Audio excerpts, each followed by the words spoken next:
Welcome back to the quarterfinals here at the Drug Aware Margaret River Pro. Sebastian Zietz takes on Caio Ibelli for a spot into the semifinals.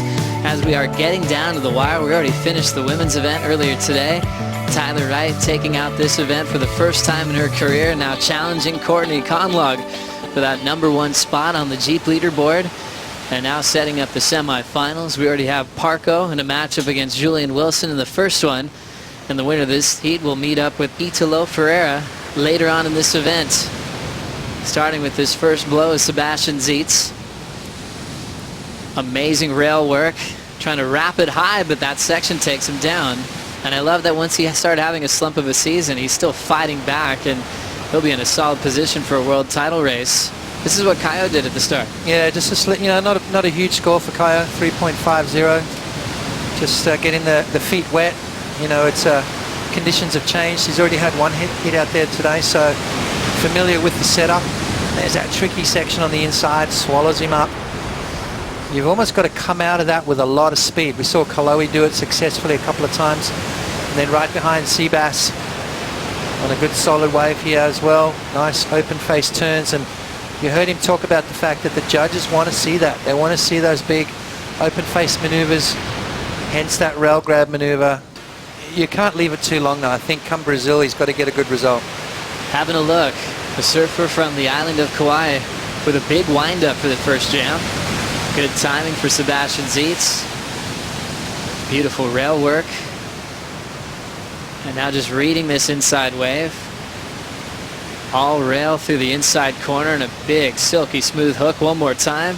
He's got a little room for an end section hack before he runs out of water.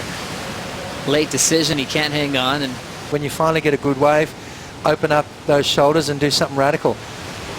Nice clean surfing right here. See, nothing too crazy right there, just surfing within his limits.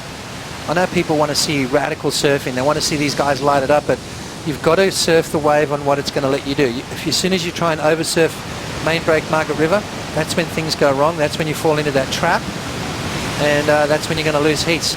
When you look at the context of the situation that he was in. Now watching Caio being very patient, setting up a rail grab carve, but he'll sink. He's had a couple in Rio, one in Fiji, one at Pipe. Here goes Seabass, looking to improve on a 2.83. Big down carve off the top for the Hawaiian. Now setting up the inside track, big meaty section, he'll just fly away. Yeah, you know what? There was no way anyone was going to make that inside snap right there. So world champions as well with Adriano de Souza last season. Catching up with Sebastian Zietz now, Potts. Yeah, Seabass, well, he's got the heat lead. He's just trying to extend that. He knows that Caio's one of those little tenacious competitors, and he's going to fight back, that's for sure. So Seabass just trying to improve every time he takes off, which he's doing, playing the game smart, that is. As Seabass just misses that reef on the inside. So he improved on his 2.83 with a 4.5 on that last big down carve. He's been efficient. He's been having a great time. Then he gets out here. He goes into contest mode. I wouldn't want to be Tommy Witz right now, though. He's got two surfers in the water. I don't know if he gave them both the same information or just said, hey, kids, have fun. Strider, what's been the difference this year with Seabass? I mean, he's always had this kind of talent, but something clicked this year. In saying that, you know, Sebastian's been dropping big scores as well. This heat's... And now Caio Ibelli rolling in, trying to play the comeback roll, and he's done that well this season. Frontside wrap, real easy tempo, slow pace, just running with the pocket. Now out in front, styling through the forehand hook, and now he's got the lip to work with. There's that layback he's been loving for a finish, and he'll smooth that one out. So Caio's best effort so far in this quarterfinal matchup, but he's hunting down a 9-point ride to take the lead. Back in this heat with not much to get, so good solid wave here. Waited quite a long time for this wave. Nice opening turn, just waiting for it to stand up again. Just sort of straight up and tall that he stands at the bottom of that one. Now it starts to hit this inside section, gives him that bonus section there that we like to call that combo situation on the inside, and there it is.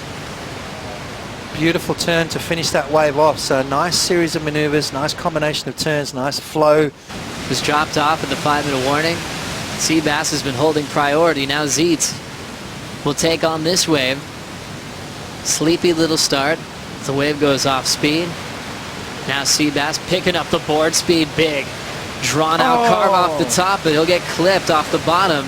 Now this is the wave for Caio to try to turn this heat. He goes for a big foam climb, and he'll end up out the back as we are approaching the final minute.